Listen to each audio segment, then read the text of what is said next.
My name is Bob D'Amico from Vitrek. I'm the Eastern Regional Sales Manager, and today we're going to be talking a little bit about power analyzers in general, and then we're going to talk a little bit about specifically about Vitrek power analyzers.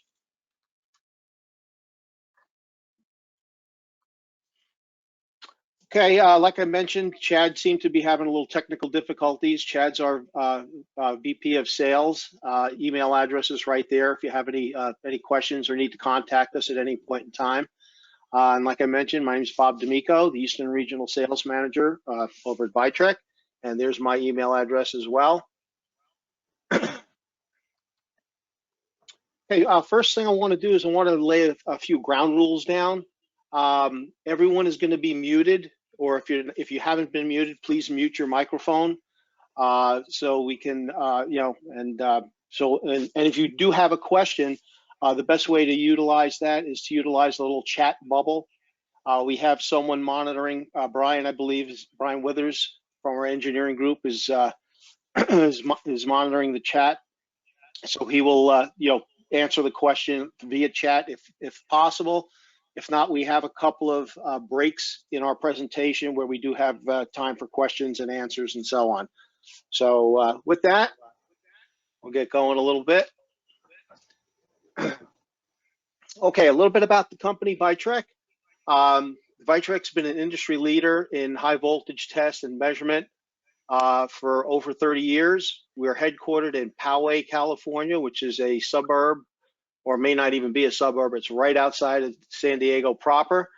All our products are designed and built in San Diego.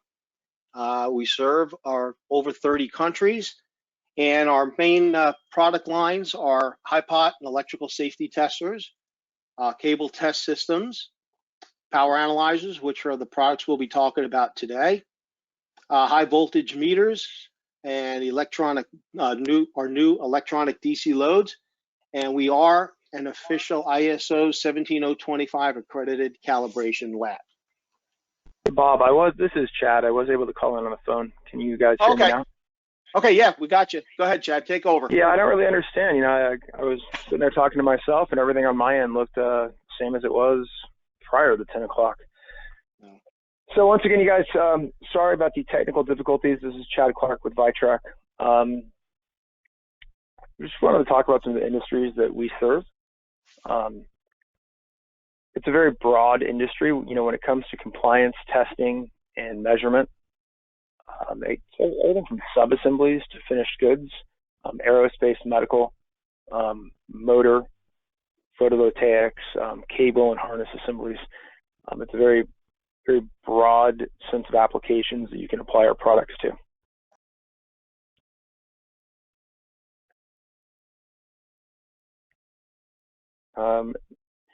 And with that broad product line and product application space becomes a very broad customer base. We work with anyone from appliance manufacturers to military and aerospace. We're getting more and more into sustainable energy. It really started with photovoltaic testing. Now we're more into wind, efficient lighting, things like that. And we also support, the test houses of the world, the ULs and TUVs and things like that, where they're actually doing some type testing on products and validation. So we have 4 main product categories. I'm kind of broken them up here on the screen. So kind of what we're known for initially since 1991 has been the full function, all-in-one automatic high pot tester. Where you're able to set limits, test to those, everything can be interfaced to a computer. Still a big part of our business. We have a couple different product lines that feature that. It's the 95X platform and the V7X. And then, as you know, power analyzers. We have a few different power analyzers in the PA900 series that we're going to get more into later. We do offer a full feature DC load. It's a 150 to 500 watt version up to 500 volts. And then obviously we have the 4700 high volt meter, which really stands on its own. It's kind of a replacement or an alternative to a high voltage kind of system where you're using a resistive capacitive divider with a meter. So that kind of makes up the majority of our product line. So throughout the presentation, we're going to have a couple of spots where you guys can ask questions. If you want to ask a question or you have a detailed technical question, it might be best just to throw that in the chat. You can see on the right side of your screen, there is the chat function there. Go ahead and type that in, and we might be able to, or hopefully we'll be able to get that responded to you via chat or privately if we don't think it applies to everyone here. Otherwise, wait for this question section to pop up. Go ahead and unmute yourself and let your voice be heard.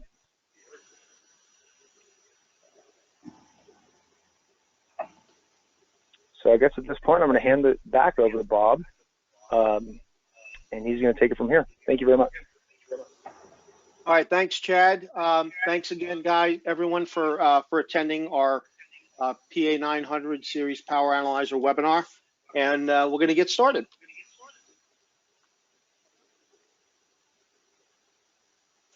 Okay, we're going to talk a little bit about power analyzers and where they're used.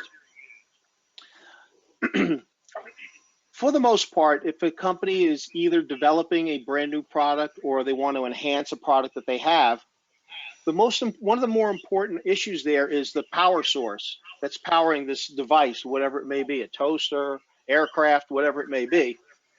During that process, it's very important to be able to test for efficiency on that power source. Typically, you're running, you're connecting a power analyzer to maybe an input on a power source, the output on the power source, and performing an efficiency study. That would apply to either the product is new or if it's a product enhancement. Another area where power analyzers are used, and Chad touched on this real briefly, is the test labs.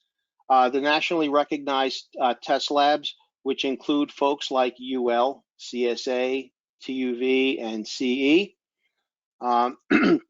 They currently do use many of our different types of products in their testing labs, and like Chad mentioned, these labs are there to make sure that products are safe for the general public, and using a power analyzer certainly is part of one of the tests that they do perform.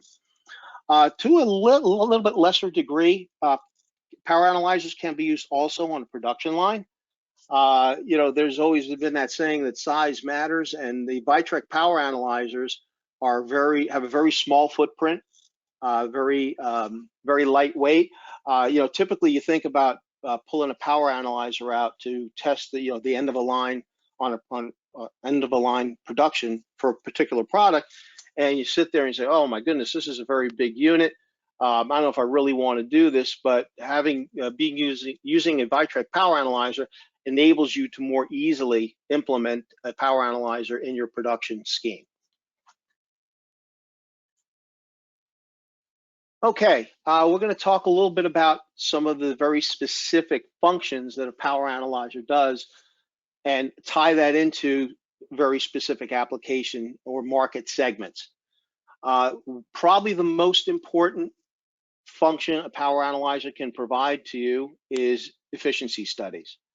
I've listed a couple of different energy segments: alternative energy, which includes wind, photovoltaic or solar, hydroelectric, and nuclear as far as energy sources. And I've put a little picture up over there. And in most of the cases, as are the case with many of the other applications that are listed here, efficiency, you've got a power source, you need input, output, and you want to be able to take that and maximize that efficiency to get to the highest efficiency level, to drive down your costs in electric usage and so on and so forth. Motors and drives, same type of situation.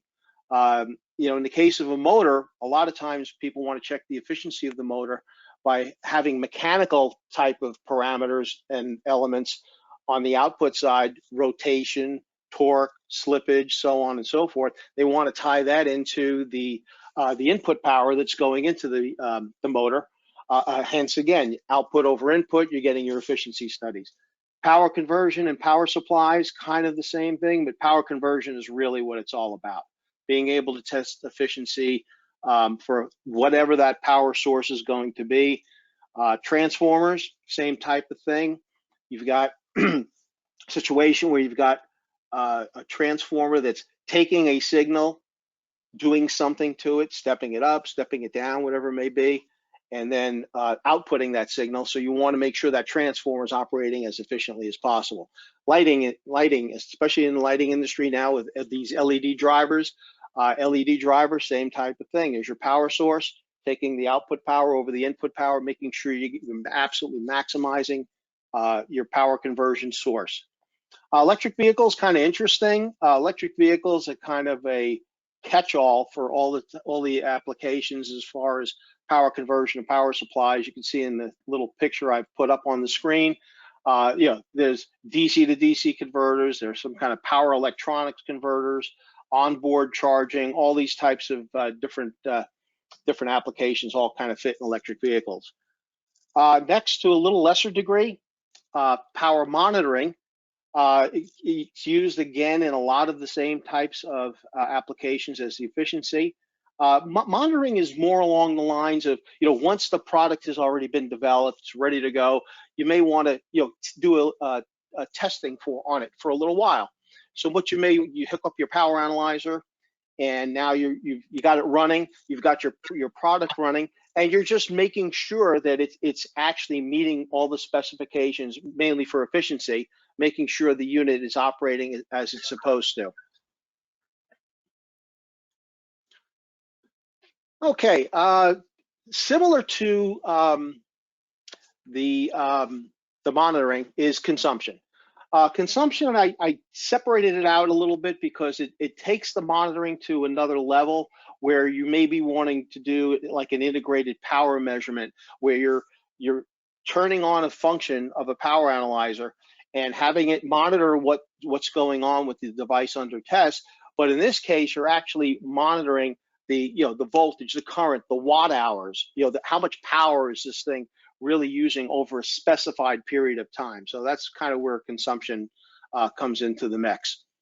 To a lesser degree, power analyzers can also be used as a power quality device, although there are power quality analyzers out there in the market. But because of one particular feature of the Vitrek power analyzers, which is our history function, and I'll go into that a little bit later on in the presentation, you can actually hook our power analyzer up to utilities, a UPS type system, to do a long-term recording to find out again how that power is being consumed, monitored, or whatever. In the case of a UPS, UPSs typically just sit idle until you have a power issue. So what you may want to do is once the power has gone out and the UPS kicks in, having that power quality monitoring capability on the Vitrek power analyzer would allow you to monitor the UPS, make sure everything is working as specified. Okay, next we're going to talk a little bit about compliance testing, and I've got two slides here, and I broke them down in a very certain way, and I'll explain to you why I did it that way. Like Chad mentioned, Vitrek started out as being a compliance house, with the HiPot testers and so on.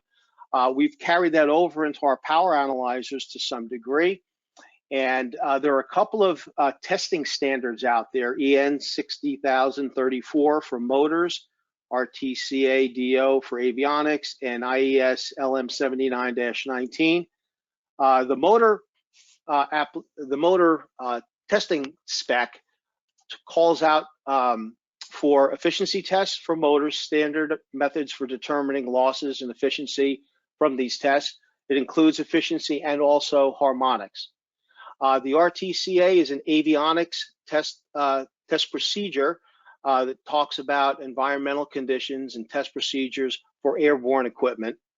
And the lighting industry, the IES, the Illuminating Engineering Society, has just updated a document that they've had for quite a few years, which talks about the optical and electrical measurements of solid state lighting, mainly LED and OLED products. Now, the reason why I call out these these three in particular is Vitrek power analyzers in our manuals will actually tell you how to perform to these three different types of standards. Okay, so for example, on the lighting application, it'll come out there and say, do an efficiency study, set the unit up this way, and you'll be kind of in the ballpark of where you got to be. Whoops. Okay, the second compliance testing slide, and the reason why I separated it out is there are two standards that are actually built in to the Vitrek Power Analyzer series. And what I mean by built in is we not only have a way to tell you to perform the procedure, we actually have what the standards are, the actual data that goes along with it. And we have that for EN 50564, which is a spec for standby power. A lot of measurements that are done on a lot of electronic devices, to make sure that they're Energy Star compliant. Standby tests are when you've got a unit that's not powered up, but it's still drawing some power. The standby power test can be run on a Vitrek power analyzer and get you your test results. Log your data and however you want to do it. You'll notice in the lower left-hand side of my screen, I've got a device into the Vitrek makes called our PA910 that basically eases the connection of a device that plugs into a standard wall outlet. You could take your device, plug it into the LPA1, hook the LPA1 color-coded cords up to the back of the PA900 series power analyzer, and easily perform your standby power test. Okay, the other built-in standard is the EN 61000-3-2, -3-12, and -4-7, which talks completely about harmonics emissions. You'll notice the bottom left screen, which is an actual screenshot off of our unit, again, is enabling you to assess a piece of equipment under test and run that test for the specified period of time. But this, similar to the standby power, is actually giving you what are acceptable levels for harmonics. The screen just to the right of that is part of the setup screen on our power analyzer, where it actually lists all the different classes that apply to that EN 61000 spec for different types of equipment and the acceptable harmonics levels. The screen in the upper right is an actual view from our harmonics screen that shows your harmonics. What you'll notice on there is, if you could see, there are little red tick marks, kind of little horizontal lines, and those are the limits associated with, in this case, let me get my mouse going here, Class B, which happens to be portable tools, arc welders, getting the appropriate level of harmonics to be tested. Okay, we're going to move on to another topics more specific to the power analyzers that Vitrek has. But before I go there, does anyone have any questions at this point in time? So you could unmute yourself if you want to verbally ask the question, or use your chat bubble, and we can do it that way.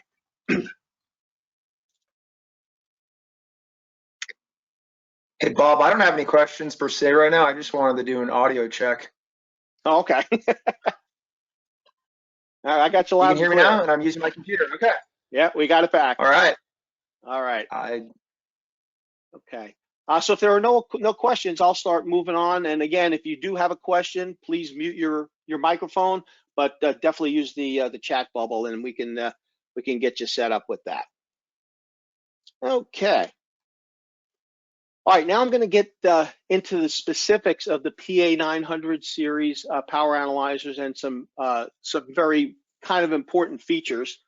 First item is our modularity and our scalability to design a power analyzer to fit your needs. I'm going to kind of put that towards the end of our features here, because I do want to talk about the actual the cards that go into the unit, which actually talk more to the modularity and the scalability of our power analyzers. All of our PA900 series power analyzers come with a 7-inch high resolution LCD touchscreen. Excuse me. We've got our standard set of interfaces. If you look at the back panel in the lower right, you can see this section right over here that I'm going over with my mouse. Standard interfaces that come with the power analyzers are Ethernet, USB, and RS-232. And you notice that all three of those interfaces are in that nice tight slot on the back panel. If for some reason GPIB option is needed, what you can do is you can purchase that option, and you can actually remove the cover of the unit, remove those two screws, and that those three interfaces kind of pop out. GPIB interface takes its place. Okay, one of the other nice features of our PA900 series are, again, we talked about the built-in compliance testing for standby power and harmonics, which are the built-in functions that actually have the data stored on the device, as well as the motor drives, avionics, and so on for compliance testing. The PA900 series power analyzers can also be daisy chained. Multiple units, that number's kind of, it's a high number, which you probably will never need to use that many power analyzers. But what that does for you, as you can see on the back panel, again, we have 4 slots for 4 different channels of inputs for voltage and current. You can actually daisy chain these and have multiple units, which would get you 8, 12, 16 channels of power analysis capability, and they can all be tied in to be synchronously measured. So if you have something on channel 12, you want to compare it to channel 1, let's say, you can easily do that. Tied in with that, being able to daisy chain and so on, we have a real nice feature built into our power analyzers called a virtual power analyzer, or VPA. There are up to 3 VPAs per PA900 chassis. Each one of those VPAs can be configured from 1 to 4 channels. So what I'm going to do to explain that a little bit better, that really helps with our efficiency groupings and our efficiency calculations. So for example, I could take just the 3-phase motor. I want to take the input of that, and I'm going to say I'm going to apply phase 1 to channel 1, phase 2 to channel 2, phase 3 to channel 3, and I'm going to assign that to VPA number 1, for example. So now when I go ahead and look at my front panel, I can set it up to say, hey, I don't want to look at just the individual channels. I want to look at them collectively as a VPA. So I call up VPA 1, and now I'm seeing the sum of all 3 of those phases and the appropriate power measurements. Okay, another nice feature is we have an oscilloscope that is capable of monitoring up to 6 traces. Very high speed, 384 megasamples per second. Our scope Harmonics screen can also double up as a spectrum analyzer. We have the built-in data logging capabilities with recording intervals from 10 milliseconds up to 100 hours, and you can record up to 16 parameters on that data logger screen. Units also capable of measuring up to the 500th harmonic, even at 400 hertz, which is our avionics frequencies. We have a history screen, which allows you, which is really that long-term recording capability that I mentioned when you're doing, for example, maybe a power quality study for a week or 2 weeks or something along those lines. Our history screen allows you to be able to look at up to 4 parameters from all of our recorded data. So any 1 to 4 up can be displayed at a period of time. And there's nearly infinite recording capability with PA900s, with zoom capability of the 1/64th of the total span. Now, the next topic is the input cards. I'm going to kind of push that down a little bit because I want to show you a wiring diagram first, an example of how you would wire the unit up. Then I'm going to get into the specific models, the input cards, and that will really bring out the beauty of the scalability that I was talking about. Okay, I have an example here of a solar panel and how to hook it up to our power analyzer. Notice over on the left side, I've actually got a solar panel module or a string of cells that may be available. Typically, those are outputting a DC voltage. And what I'm doing in this particular case, I'm going to set up virtual power analyzers to be able to monitor the efficiency of the boost converter and the DC-AC converter, which is kind of blocked together in the middle of the diagram there. So I'm going to take my DC voltage and current and apply them to channel 4. And I'm going to assign channel 4 to my VPA number 1. Then what I'm going to do is the output of my, my DC to AC converter is outputting a 3-phase voltage. So what I'm going to do is take my voltage from channel A and hook that up to channel 1, voltage and current. I'm going to take my voltage and current from my B phase, hook that up to my channel 2, and take my voltage and current from my C phase and hook that up to channel 3. Now I'm going to assign VPA number 2 to channels 1, 2, and 3. So now go turn around the front panel, go ahead and do my efficiency calculations. I say I'm going to take my measurement results from VPA number 1, which was my channel 4, which is my DC. I'm going to put that in my denominator. And then I'm going to take my VPA number 2, which is my 3-phase voltage and current from channels 1, 2, and 3, and put that on top of my equation. Now I've got my VPA number 2 divided by my VPA number 1, and there's my efficiency. Go over to my front panel, and I'm going to go over some of the screenshots, and I'll show you where you can actually display your efficiency. So that's just to give you a quick idea of how easy and quick it is to be able to set up a in this particular case, a solar panel type situation where you've got some power conversion going on and you can measure your efficiency accordingly.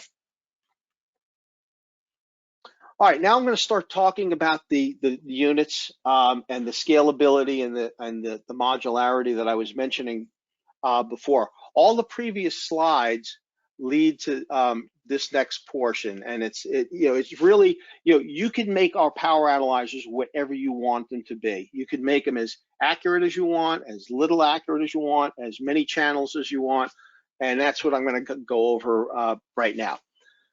So for our PA900 series power analyzer, there are 4 different types of cards that can be inputted into the back of our unit. If you take a nice close look at the picture of the back panel, you'll notice right under where it says channel 1, you see a little AD on there. That happens to be the AD card. Now our A card is our most accurate card, providing 0.045% of reading with 24-bit resolution and a 1 megahertz bandwidth. There are 3 different current options for all of our cards, except for the motor card. The A card, the 3 different current options. The D option, which is where the AD is coming from, is a dual shunt, which allows for very low levels of current readings. Let me just see something here. Here we go. For example, on a D card, on its lowest range, it's an auto-ranging card, but on its lowest range, it can measure currents as low as 0.1 microamp.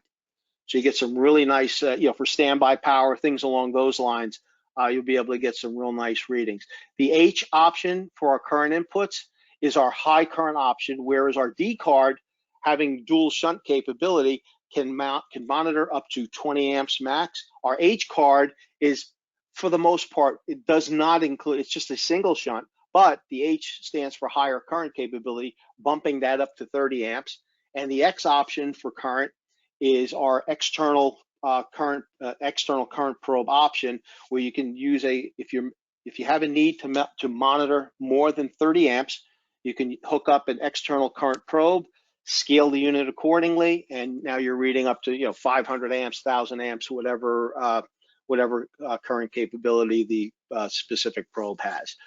The S card also has those same 3 current input options. The S card, a little less expensive route to go, gives you 0.15% of reading, 22-bit resolution, also 1 megahertz bandwidth. The W card, again, same accuracy, same current options, 22-bit resolution, and that has a 5 megahertz bandwidth. That's what the W stands for wider bandwidth. And the last option as far as input cards is our M card, which is our motor transducer channel card. So if you're doing an example where you want to check the motor's efficiency. You want to have some mechanical data input into the back of the power analyzer that will give you items like RPM, slip, torque, things along those lines. So from there you can do your motor monitoring for resolution. Now the next step up in our PA900 series is our PA910. And what we did here is if you look, there's only 2 cards available for this unit. So what we tried to do is we have the same accuracy, 0.045% of reading at 24-bit resolution and 2 megahertz. So we bumped up the bandwidth a little bit for that 0.045% accuracy category, excuse me. And we have our 1 card, our V card, which is also has 2 options as far as current goes. So that T option is going to get you the ability to go from 0 up to 30 amps. Remember the other card, the A card, went from 0 to 20, and with the high option, the high current option will take you up to 30. Here you're going from 0 to 30 from the get-go. The X is also the external current probe option, and the PA910 also has the M card capability for our motor transducer. Okay, now the last of the 3 power analyzers and our top of the line unit is our PA920, which is one of our newer units. And what we did with this one is we added a little bit more capability with the input cards, but most importantly, our U card is our most accurate at 0.024% of reading. Now, again, all these accuracies are all power accuracy readings, okay? 24-bit resolution, 2 megahertz bandwidth. That 0.024 is probably one of the leading accuracy cards, enabling our power analyzer to be one of the most accurate on the market today. We added a B card, which is 0.045% of reading, 24-bit resolution, 5 megahertz. So that's equivalent to that W card that we saw for the PA900.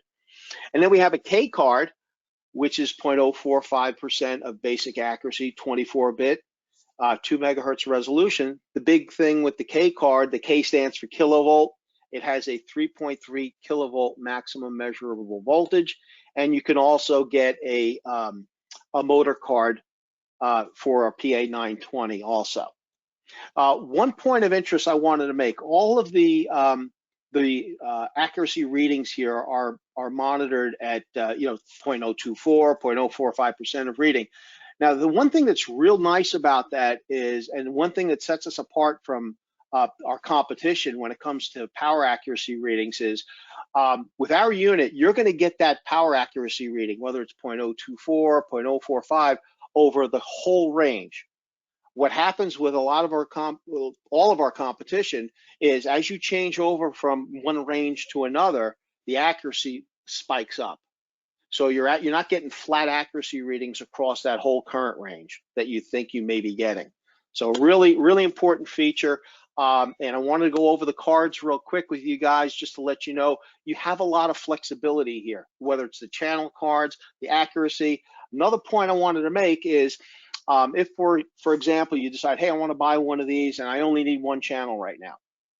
Okay, so you buy your unit, you have an AD card in there, let's say, then maybe 6 months from now, you say, yeah, I really want to add another card or another 2, 3 cards into my configuration. What you can do is you can contact us, purchase the new cards. We will actually send you the card with calibration data, and you could put the cards in yourself. There's about 4 screws on the side of the case of the PA900, and you notice there's a couple of screws on the back panel. You undo all those screws. You could pop your cards in yourself and change your configuration. Pretty much, a few minutes it'll take you to put the cards in. So just wanted to bring that point up. Okay, at this point, that kind of almost finishes up my my presentation, but I did want to take a quick break here to see if anyone had any questions. So you can unmute your mic if you want to do a verbal question, or if you want to just do chat, you go ahead and do that as well.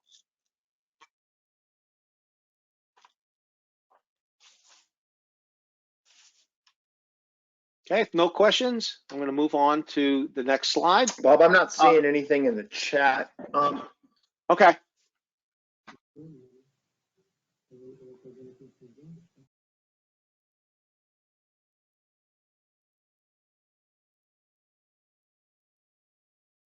Should I move on, or we got a question in there in the gallery? I think you can move on. Okay. If Like I anyone said, does have a yeah, specific question, obviously you guys can shoot in an email at any time, and we can get that question answered for you. Okay, the next couple of slides, I'm just going to go over some of the screens that we have available for being able to look at the data. The first screen is our power data screen. The parameters that are available are voltage, current, power, parent power, reactive power, power factor, and frequency. And then if you look in the upper left-hand portion of this screen, it says VPA1. That will allow me to actually take a look and see efficiency measurements. So I could go ahead and click on where it says VPA1. That will give me a drop down in efficiency. If I have my VPA set up properly, I'll be able to get my efficiency readings out of this as well. So that's the eighth parameter that can be viewed on this particular screen. You notice also that there's a lot of extra detail. So I have both AC and DC readings on here as well. That's my detailed screen. Okay, our Harmonics screen actually is very nice, very easy to use. Like I mentioned earlier, we have the ability to measure from harmonic number 1 up to 500 if need be. We're getting both a dual display, both graphical and tabular or numerical on the left side. And if you want to be able to look at, let's say, harmonic number 200, if you take a look at the harmonic screen in its lower left-hand corner, so that little yellow tab, you can actually touch that with your finger, slide it over to harmonic 200, and now your display over here will give you 7 or 8 different values in that range from 200 to 207, let's say. Okay, you can look at all voltage, current, or power harmonics. You can have limits turned on, like I mentioned with some of those harmonic specs, those IEC specs. It would actually put those red tick marks on your graph here if you decide to turn your limits on. You can have either a linear or logarithmic display of either values or percentages. And spectrum analyzer can be shown in place of harmonics, which is real nice. So instead of seeing your harmonics with numbers, number 1, number 2, number 3, and so on, and their values, you can actually have the frequencies listed down below and your values on the left side. So kind of nice. Okay, we have a vector screen that can show up to 10 different vectors. We can display voltage, current, and phase all at the same time. And if you have multiple VPAs, you can get, like for example, a 3-phase motor. You can get the voltages between phases and actually see those vectors as well: A to B, B to C, and C to A. Okay. History screen is that feature I had mentioned early on, as far as like if you want to do like a quick power quality thing, where you need to be able to run your unit for a long period of time. With the Vitrek PA900 series, our history screen, as soon as you have that unit turned on and hooked up, it's actually logging data from as soon as you turn the unit on. You can always stop it, restart it, and so on. You have the ability on the history screen to record up to four functions from a list of, it's actually more than 7. I forgot to make that change, so I apologize for that. But you can look at up to 4 pieces of data from all the data that's being recorded. Our display capabilities can be looked at, a lot of days. I mean, because it's almost an infinite recording cycle, you can record data for quite a long period of time, and you do have that 1/64th zoom capability. I think this is one of the last screens I'm going to show you real quick is our oscilloscope screen. You can see it's called scope right here. I have 2 different views where we have a multi-trace and a multi-cycle screen, or you can decide to look at 1 cycle view at a time. You can look at up to 6 parameters at one point in time. You can scale them, offset them, change the color, change the time base, trigger points, and the accuracy is actually very good, as high as 0.03%.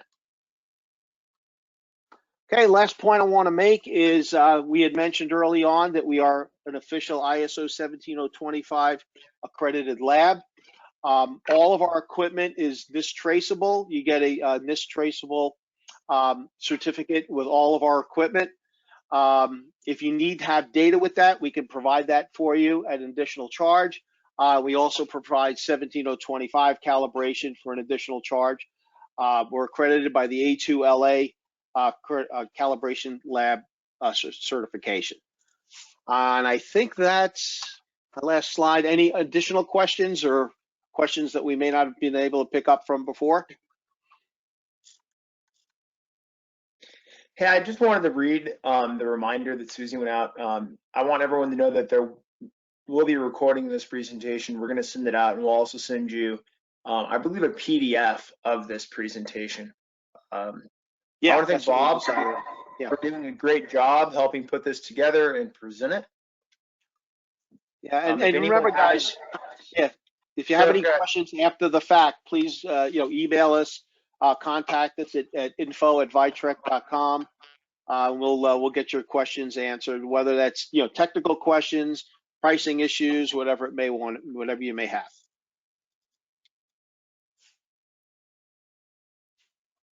Okay, and that's the end of my presentation. I want to thank everyone for giving us a little bit of your time in your busy day to participate in this. And like Chad mentioned, you'll each get a PDF copy of the presentation, and actual recording will be residing on our website as well. So again, thanks much. And Chad, if you have anything else to say. That's pretty much it, you guys. I apologize for the technical difficulties I was experiencing. I was just sitting there talking to myself and figured you could hear me. We'll get this out, and I look forward to talking to you guys in the future. I appreciate it. Okay, guys. Thanks again, and have a great day. Thanks, guys. Talk to you soon. Okay. Bye.